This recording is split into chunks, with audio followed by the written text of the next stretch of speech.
इस वीडियो में हम रिस्क मैनेजमेंट का सबसे इग्नोर्ड पार्ट के बारे में बात करने वाले हैं। ये चीज़ हमेशा लोग इग्नोर करते हैं। मैंने पर्सनली भी इसे अपने ट्रेडिंग में काफ़ी टाइम तक इग्नोर किया है एंड मेरे साथ साथ बहुत सारे लोगों को भी ये इश्यूज आता है। होता क्या है, हमें ऐसा लग रहा होता है कि हम एक सेटअप फॉलो कर रहे हैं, हम रिस्क टू रिवॉर्ड भी मेंटेन कर रहे हैं, टारगेट पे एग्जिट कर रहे हैं, स्टॉप लॉस भी सही से फॉलो कर रहे हैं एंड एक डिसिप्लिन वे में ट्रेड भी कर रहे हैं। इसके बावजूद अगर हम प्रॉफिटेबल नहीं हो पा रहे तो इसका क्या रीज़न है? इनफैक्ट ये स्टेज मैंने अपनी ट्रेडिंग में ऑलमोस्ट 1 साल तक झेला था कि जब मैंने ये सारे काम करता था उसके बाद भी एट द एंड में प्रॉफिट नहीं बना पा रहा था। हाँ, अगर मैं ये सारी चीज़ डिसिप्लिन से करता था ना तो मेरा लॉस बहुत ज़्यादा नहीं होता था, लेकिन slowly slowly break even to negative मेरा अकाउंट मूव हो रहा था।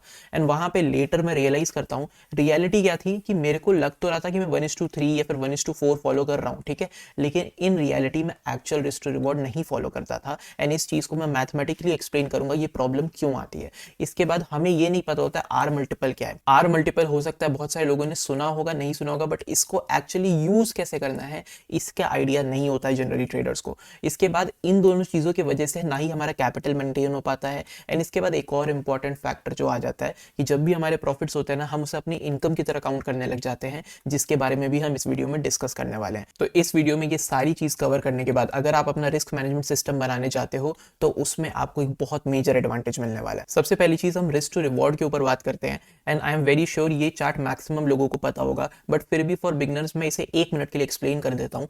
आपकी यहाँ पे विन रेट है 20%, 30%, 40%, 50% एंड 60%।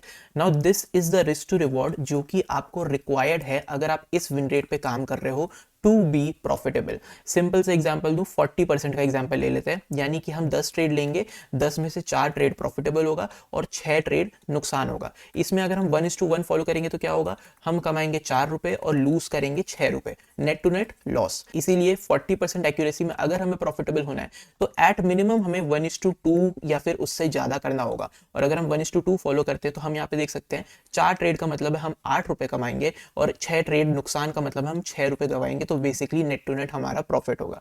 सो यही ये टेबल है जो कि एक्सप्लेन कर रहा है फॉर एनी बिगनर। आप पॉज करके इसको नोट कर सकते हो एक्यूरेसी के साथ कौन सा रिस्क टू रिवॉर्ड या फिर उससे ज्यादा होना चाहिए to be profitable in trading mathematically. अब हम मूव करते हैं प्रैक्टिकल कैलकुलेशंस के ऊपर। ये टेबल को समझना आप लोग के लिए बहुत ही ज्यादा इंपॉर्टेंट है। एंड यहाँ पे सबसे पहले मैं कुछ चीजें बता दूं, ये यहाँ पे 10 ट्रेड्स का रिजल्ट है। 0 का मतलब होता है लॉस एंड 1 का मतलब है प्रॉफिट, और ये मैंने अपने आप से नहीं लिखा है, ये रैंडमली जनरेटेड है। एंड अभी आगे इस वीडियो में मैं रैंडमली न्यू वैल्यूज जनरेट करके भी आपको इन चीजों को दिखाऊंगा। रैंडमली जनरेशन में क्या हुआ है, एज ऑफ नाउ 10 में से 2 ट्रेड प्रॉफिटेबल आए हैं, तो हमारी एक्यूरेसी निकल के आ रही है 20%। अब इन 20% accuracy according to the table जो पिछले स्लाइड में मैंने आप लोग को दिखाया था, हमें कितना रिस्क टू रिवॉर्ड चाहिए, at minimum 1.5 risk to reward चाहिए, जो यहाँ पे मैंने मेंशन किया हुआ है। अब इस नीचे वाले टेबल में ये स्टॉप लॉस की वैल्यू और ये क्वांटिटी की वैल्यू भी रैंडमली जनरेटेड है। कहीं पे आपको 130 क्वांटिटी दिख रहा है, कहीं पे आपको 65 क्वांटिटी दिख रहा है, ठीक है। एंड यहाँ पे जो स्टॉप लॉस है ये 5 से 20 के बीच में रैंडमली जनरेटेड है।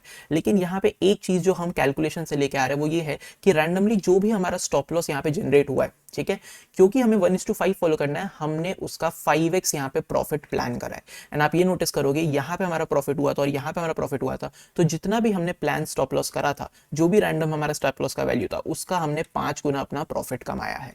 अब यहाँ पे होता क्या है ना कि कई बार हमारे स्टॉप लॉसेस छोटे होते हैं, कई बार हमने अगर इस तरीके से स्विंग लो के नीचे स्टॉप लॉस लगाए तो ये छोटा एरिया होता है, कई बार यही एरिया काफी बड़ा एरिया होता है, तो हमारे जो स्टॉप लॉसेस होते हैं वो वेरिएबल होते हैं बहुत सारे लोगों के। एंड यहाँ पे एक प्रॉब्लम आ जाती है, और वो प्रॉब्लम ये हो जाती है कि कभी 9 रुपए का स्टॉप लॉस लगाया तो कभी 10 रुपए का स्टॉप लॉस लगाया, लेकिन आप क्या सोचते हो कि 1:5 मुझे फॉलो करना है और यही मैं लॉन्ग टर्म में फॉलो करूंगा तो मेरा प्रॉफिट निकल के आएगा। बट मैथ्स ऐसे नहीं काम करता है। आप यहाँ पे अगर कैलकुलेट करोगे तो यहाँ पे हमारा एवरेज लॉस क्या निकल के आ रहा है, अगर इन सारे लॉस को आप एवरेज निकालोगे तो ये निकल के आ रहा है और एवरेज प्रॉफिट ये है। एंड एट लास्ट आपका average actual risk to reward 1:4 का निकल के आ रहा है। अब यहाँ पे प्रॉब्लम ये क्रिएट हो रही है ना कि जब हमारे पे वेरिएबल एसएल्स होते हैं तो भले ही हम एक इंडिविजुअल ट्रेड में 1:5 प्लान करते हैं एंड हमारी स्ट्रेटेजी की एक्यूरेसी के हिसाब से हमारे प्रॉफिट्स भी होते हैं जिसमें हम 1:5 उस इंडिविजुअल ट्रेड में बुक भी करते हैं, बट एक इंडिविजुअल ट्रेड का रिजल्ट हमें 10 ट्रेड, 100 ट्रेड, 500, 1000 ट्रेड्स का रिजल्ट नहीं सिग्निफाई करता है, और वहां पे फिर हमें एक एवरेज वैल्यूज निकालनी पड़ जाती है जिससे हमारा रिस्क टू रिवॉर्ड चेंज हो जाता है। यहाँ पे एक और एग्जांपल है जिसमें अगेन यहाँ पे रैंडमली जनरेटेड वैल्यूज है जो कि 30% एक्यूरेसी पे। अब 30% पे हमें 1:3 फॉलो करना चाहिए। तो हमारा यहाँ पे इन दोनों ट्रेड्स में प्रॉफिट हुआ और इसमें हमने 130 क्वांटिटी में भी प्रॉफिट कमाया है। इसके बाद भी हमारा जो एवरेज प्रॉफिट है वो 4680 बन रहा है, एवरेज लॉस कुछ इतना बन रहा है। एंड इसको अगर हम डिवाइड करेंगे तो हमारा जो रिस्क टू रिवॉर्ड निकल के आ रहा है वो आ रहा है 1.27। अब अगर ये रिस्क टू रिवॉर्ड पे आप काम करते हो, ये 1:3 तो नहीं है, तो लॉन्ग टर्म में स्लोली हाँ, ये ऐसा रिस्क टू रिवॉर्ड नहीं है कि आपको एकदम से आपका कैपिटल खत्म होने लग जाएगा, लेकिन धीरे धीरे ये आपके कैपिटल को ब्लो करेगा और आप नेगेटिव की तरफ ही मूव करोगे। ये मैथ्स कहता है। मैं आपको एक और एग्जांपल दिखाता हूँ। कुछ और वैल्यूज को अगर हम रैंडमली यहाँ पे जनरेट करें तो मैं यहाँ पे जैसे 40% का हमारे पास आ गया। अगेन अब हम यहाँ पे नोटिस कर सकते हैं कि इस बार हमारा 40% जनरेट होकर आया है और सारी रैंडम वैल्यूज को फिल इन करने के बाद हमारा एवरेज रिस्क टू रिवॉर्ड 1:1.6 आया। और जितनी बार हमने प्रॉफिट्स कमाए ना, आप यहाँ पे नोटिस करोगे, वीडियो को पॉज करके कैलकुलेट कर लेना, हमेशा 1:2 के ही प्रॉफिट्स कमाए हैं। लेकिन पॉइंट ये 40% एक्यूरेसी वाले 4 इंडिविजुअल ट्रेड्स, हमारा जो 10 ट्रेड का डेटा है उसका भी रिस्क टू रिवॉर्ड एक एवरेज में 1:2 नहीं मेंटेन कर पा रहे हैं। एंड ये तो सोचो, मैंने यहाँ पे सिर्फ 10 ट्रेड्स का डेटा लिया है, अगर इसी को मैं 100 ट्रेड्स कर दूं या फिर मैं 500 ट्रेड्स कर दूं तो ये जो हमारा डिफरेंस है ना, ये डिफरेंस और ज्यादा होने के चांसेस है। एक लास्ट रैंडम वैल्यू में अगर फिर से यहाँ पे जनरेट करूं तो आप देख सकते हैं 60% है। यहाँ पे प्लान रिस्क टू रिवॉर्ड हमारा निकल के आता है 1:0.8, लेकिन जो हमारा एक्चुअल रिस्क टू रिवॉर्ड है वो 1:6, यानी इससे बहुत ज्यादा आ जाता है। तो ये कुछ ऐसे मंथ्स है ना जिसमें आप अपना सिस्टम तो सही फॉलो कर रहे हो, आप 1:0.8 में भी फॉलो कर रहे हो जो कि रिक्वायर्ड है, लेकिन एक महीने में आपको हो सकता है अच्छे ट्रेड्स मिल गए या फिर रैंडमली जो आपने क्वांटिटीज ली वो क्वांटिटीज लकीली आपके फेवर में काम कर गए, तो आपको बहुत अच्छा रिस्क टू रिवॉर्ड और बहुत अच्छा प्रॉफिट मिल गया। एंड ये वैसे महीने हैं जो ट्रेडर्स देख के ऐसा लगता है कि यार ये हमारे साथ क्या हुआ, ये बहुत अच्छा प्रॉफिट बन गया, ऐसा तो कभी किसी महीने बनता नहीं है। एंड ये वो वाले मंथ्स है जो आपके ट्रेडिंग जर्नी में आपके आउटलायर मंथ्स में काउंट होते हैं। यहाँ पे मैं ये कहना चाह रहा हूँ कि एक इंडिविजुअल ट्रेड में अगर आप अपना पूरा सिस्टम रिस्क टू रिवॉर्ड अच्छे से फॉलो करते हो और आपकी एक्यूरेसी भी आपके साथ ही रहती है, इसके बावजूद over the long period of time क्या आपका एवरेज में एक रिस्क टू रिवॉर्ड आपके रिक्वायरमेंट के हिसाब से एग्जीक्यूट होगा कि नहीं होगा, ये चीज हम अज्यूम नहीं कर सकते हैं। उसके लिए कोई डिफरेंट कैलकुलेशन है जिसे हम आगे इस वीडियो में समझने वाले हैं। सो पिछले साइड्स में जो चीजें मैंने आप लोग को समझाई उसमें सिंपल सा ये प्रॉब्लम आ जाता है कि अगर हम रिस्क टू रिवॉर्ड एक इंडिविजुअल ट्रेड में फॉलो करते हैं वो इनफ नहीं होता है। और इसका सोल्यूशन क्या है? इसका सोल्यूशन हम आर मल्टीपल यूज करने लग जाए। अच्छा, एक बहुत ही कॉमन एडवाइस है जिसको मैं यहाँ पे एड्रेस करना चाहूंगा। लोग बोलते हैं focus on points and not on P N L. ये इनकम्प्लीट एडवाइस है। The complete advice which should be कि focus on points if you want to fix your psychology. ठीक है, अगर हमें साइकोलॉजी फिक्स करना है ना कि यार मेरे को प्रॉफिट बहुत ज्यादा दिख रहा है या फिर लॉसेस बहुत ज्यादा दिख रहे हैं, वो हमारे माइंड को अगर अफेक्ट कर रहा है, तो we can focus on points rather than कि एक्चुअल पीएनएल क्या दिख रहा है, बिकॉज पीएनएल की वैल्यू कुछ भी हो सकती है।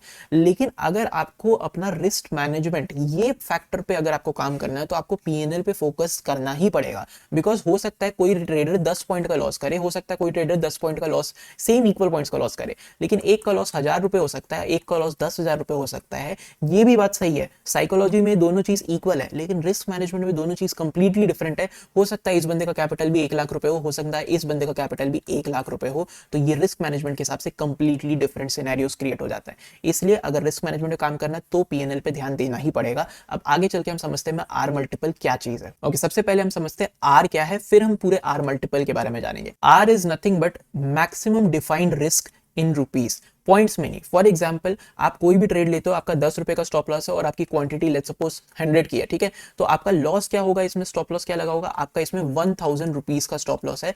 तो ये अगर आपका एक मैक्सिमम डिफाइंड रिस्क है, एक इंडिविजुअल ट्रेड का भी हो सकता है, एक इंडिविजुअल डे का भी हो सकता है ये, but what ever it is, maximum defined risk in rupees, rupees में आपका क्या रिस्क है उसको हम मानते हैं आर। ठीक है, ये आर निकलता कैसे, ये निकलता है हमारे कैपिटल के ऊपर, जिसमें हम कैपिटल मैनेजमेंट का एक एग्जांपल ले लेते हैं। सबसे पहली चीज, जब कोई भी स्ट्रैटेजी हम दे करते हैं तो उसके अगर बैक टेस्टिंग करिए, कोई भी डेटा हमने निकाला है तो एक प्लान्ड लूजिंग स्ट्रीक हमारे पास आता है कि ऐसा होता है ना कि लगातार कितने दिन लॉस हो रहे हैं। आप 2 साल का डेटा निकालोगे, 5 साल का डेटा निकालोगे, there will be 10 days 15 days कुछ ऐसा आपके पास नंबर निकल के आएगा जो कि लगातार कंटिन्यूस हमारे लॉसेज होते हैं। तो हमें करना क्या होता है, इन लॉसेस को हम अवॉइड तो कर नहीं सकते हैं, ये हमारा पार्ट ऑफ द गेम है, इन्हें हम मैनेज कर सकते हैं। तो क्या करते हैं, हम इनको मैनेज करने के लिए अपना एक रिस्क बफर, एक स्टॉप लॉस बफर प्लान करते हैं। ये सारी चीजें मैंने capital management, stop loss management के बारे में अलग वीडियोस में भी डिटेल में डिस्कस किया है। यहाँ पे मैं थोड़ा शॉर्ट में आप लोग को एग्जांपल के थ्रू बताता हूँ। कैपिटल अगर 1 लाख रुपीज है, मार्जिन हमें 20,000 चाहिए क्वांटिटी खरीदने के लिए, एक प्रीमियम खरीदने के लिए हमें 20,000 रुपए चाहिए, तो 80,000 रुपए हमारे अकाउंट में बचे रहता है, जिसे हम बचा के रखते हैं कि ये मेरा स्टॉप लॉस का बफर है। 20,000 से तो मैं माल खरीदूंगा, स्टॉप लॉस का बफर है, जितने भी लॉसेस होंगे, 10 दिन लगातार लॉस होंगे तो 10 दिन 80,000 में से पैसा जाता रहेगा और उसके बाद भी मेरे पास पैसे बचे रहेंगे ताकि 10 दिन दिन लॉस होने के बाद जब अगला प्रॉफिट आएगा तब मैं उसके बाद उसको प्रॉफिट को भी कमा पाऊँ। तो यहाँ पे हमने लेकिन सर्वाइवल का जो प्लान है ना वो 20 डेज का रखा है। क्यों? क्योंकि 10 दिन तो हमारे डेटा में था, हमने उसको दुगना कर दिया कि ट्रेडिंग में और बुरा हो सकता है, तो हम 20 दिन का अपना प्लान करेंगे। अगर हम ये मानेंगे कि 20,000 तो हमें क्वांटिटी खरीदने के लिए चाहिए, तो इसे हम लूज नहीं कर सकते हैं। तो 80,000 ये वाला जो कैपिटल है, इसको अगर हम 20 डेज में भी डिवाइड करते हैं तो हमारा अमाउंट निकल के आता है 4,000। ये अमाउंट बेसिकली वो अमाउंट है जो आप 1 डे में मैक्सिमम लूज कर सकते हो इन रुपीज। एंड यही आपका आर वैल्यू आ जाता है पर डे का, यानी एक दिन का मैक्सिमम लॉस वैल्यू जो आपका है वो 4,000 इस कैलकुलेशन के हिसाब से निकल के आ रहा है। ये कैलकुलेशंस डिफरेंट भी हो सकती हैं। अब आर मल्टीपल क्या है, उसको कैसे यूज करना है हम समझते हैं। सबसे पहली चीज तो ये आ जाती है कि किसी भी ट्रेड को में एंटर करने से पहले आपको अपने आप से ये सवाल पूछना है। फॉर एग्जाम्पल किसी भी ट्रेड का जो पीएनएल है वो आपका -4,000 अगर आए, एक स्टॉप लॉस है, तो यानी कि आर मल्टीपल के हिसाब से आपका 1 आर का लॉस है। 1 आर यानी कि 1 इंटू आर। तो अगर हमारा सिर्फ 4,000 का नुकसान हो रहा है तो दिस इज कॉल्ड 1 आर। ठीक है। अब अगर किसी ट्रेड में आपका स्टॉप लॉस 2,000 का है तो आप ये नहीं मानोगे कि मेरा एक स्टॉप लॉस गया, आप ये काउंट करोगे कि मेरा 0.5 नेगेटिव 0.5 आर गया। 0.5 कैसे नंबर आया? अगर आप ये देखोगे, एक आर क्या होता है, एक आर हमारा होता है 4,000 रुपीज, तो 2,000 क्या होगा? 2,000 इसका आधा अमाउंट है ना, हाफ, तो इसी हाफ को यहाँ पे 0.5 लिखा हुआ है, 0.5 आर। अब यहाँ पे किसी ट्रेड में लेट्स सपोज आपने टारगेट प्लान किया और वो 4,000 का हुआ। अब ऐसा जरूर हो सकता है कि इसमें हो सकता है आपका स्टॉप लॉस ही 500 रुपए का हो, तो 500 रुपए के स्टॉप लॉस के हिसाब से आपने तो 1:4 का ट्रेड अचीव किया है, लेकिन इन रियलिटी आपने अपने कैपिटल के हिसाब से, रिस्क मैनेजमेंट के हिसाब से सिर्फ 1 आर का ट्रेड अचीव करा है, 1 आर का प्रॉफिट अचीव करा है।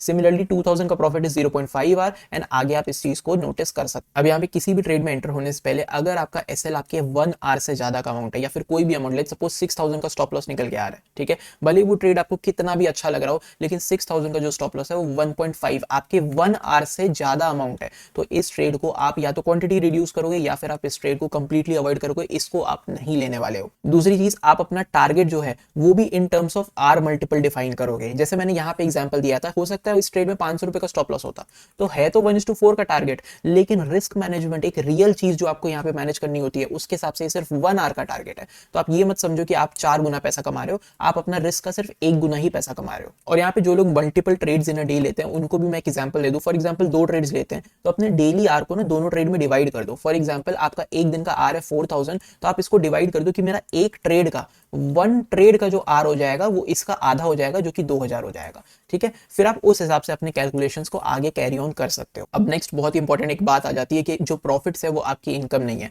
फॉर एग्जांपल आपका एक 3 आर विनिंग ट्रेड आ गया, आर आपका 4,000 था और आपने एक ऐसा, आपने लेट्स सपोज 12,000 का प्रॉफिट कमाया एंड वो आपका 3 आर है। अगर आपका 3 आर विनिंग ट्रेड आ गया, इसका ये मतलब नहीं है कि आपने 12,000 रुपए कमाए, इसका ये मतलब है कि आपके पास 3 दिन का रनवे ऐड हो चुका है। यानी कि स्टार्टिंग में जो हमने 80,000 को डिवाइड करा था ना हमने 20 डेज से, कि हो सकता है मेरे लगातार 20 दिन, लगातार 20 डेज ऑफ लूजिंग स्ट्रीक के लिए हम प्रिपेयर हो रहे थे, तो हमने कहा था कि मैं एक दिन में सिर्फ 4,000 नुकसान करूंगा तब मैं 20 दिन सर्वाइव कर पाऊंगा, राइट। अगर उसी चीज में मेरा 3 आर का ट्रेड ऐड हो जाता है तो अब मेरा सर्वाइवल क्या है, 23 डेज का, 20 दिन से बढ़ के 23 डेज हो गया। सिमिलरली अगर मेरा 5 आर और ऐड हो जाता है तो वो इसमें ऐड हो जाएगा और आप 28 दिन सर्वाइव कर सकते हो। जो भी आपके प्रॉफिट्स हो रहे, चाहे वो 3 आर 5 आर 1 आर कितने का भी हो, वो आपका इनकम नहीं है, वो आपके यहाँ पे जो डेज है, सर्वाइवल डेज है, उसमें आप ऐड करते जाते हो। ये है रियल ट्रेडिंग। अब यहाँ पे प्रॉफिट्स कैसे भी कमाना है उसके बारे में मैं बात करने वाला हूँ, लेकिन सबसे पहले don't try to make money. आप ये ट्राई करो कि आप ज्यादा से ज्यादा days to survive and trade यहाँ पे करो प्लान। जितना ज्यादा आप सर्वाइव करोगे मार्केट में, उतने ही ज्यादा आपके चांसेस है मार्केट में प्रॉफिट कमाने के लिए।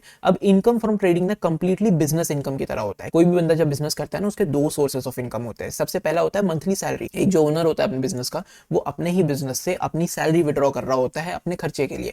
तो या तो आप अपने बिजनेस से सैलरी निकाल सकते हो। फॉर एग्जाम्पल आपके 6 महीने, 1 साल, 2 साल आपका अकाउंट अच्छे से प्रॉफिटेबल हो रहा है, तो आप हर महीने एक फिक्स्ड अमाउंट जो कि आपके कैपिटल को डैमेज ना करे, उस अमाउंट को एज अ सैलरी विड्रॉ कर सकते हो कि मैं हर महीने अपने ट्रेडिंग अकाउंट से, डीमैट से इतना पैसे निकाल लूं तो मेरे डीमैट अकाउंट पे या फिर मेरे रिस्क मैनेजमेंट पे या मेरे कैपिटल पे कोई बड़ा इंपैक्ट नहीं आ रहा। So now that is your income. वो आपके ट्रेडिंग बिजनेस से इनकम है। और एक दूसरा तरीका होता है बिजनेस ओनर का अपने बिजनेस से पैसे निकालने का, वो ये होता है एनुअल या फिर क्वार्टरली डिविडेंड। डिविडेंड आपने सुना होगा ना कि कोई शेयर जब अच्छा प्रॉफिट करता है तो उसके जो शेयर होल्डर्स होते हैं वो उनमें अपना प्रॉफिट बांटता है डिविडेंड के तौर पर। ठीक है, तो सेम चीज, मान लो आपका एक क्वार्टरली आप कह लो या फिर एनुअली, साल में 4 बार या फिर हर साल 1 बार आपका एक अच्छा खासा सिग्निफिकेंट प्रॉफिट प्रॉफिट हुआ है, तो आप क्या करोगे, उस प्रॉफिट में से एक डिसेंट अमाउंट जो कि आप अगले साल ट्रेड करने वाले हो या फिर अगले क्वार्टर में ट्रेड करने वाले हो, जो आपका कैपिटल मेंटेन होने वाला है फॉर द नेक्स्ट क्वार्टर और ईयर, उसको आप साइड रखोगे।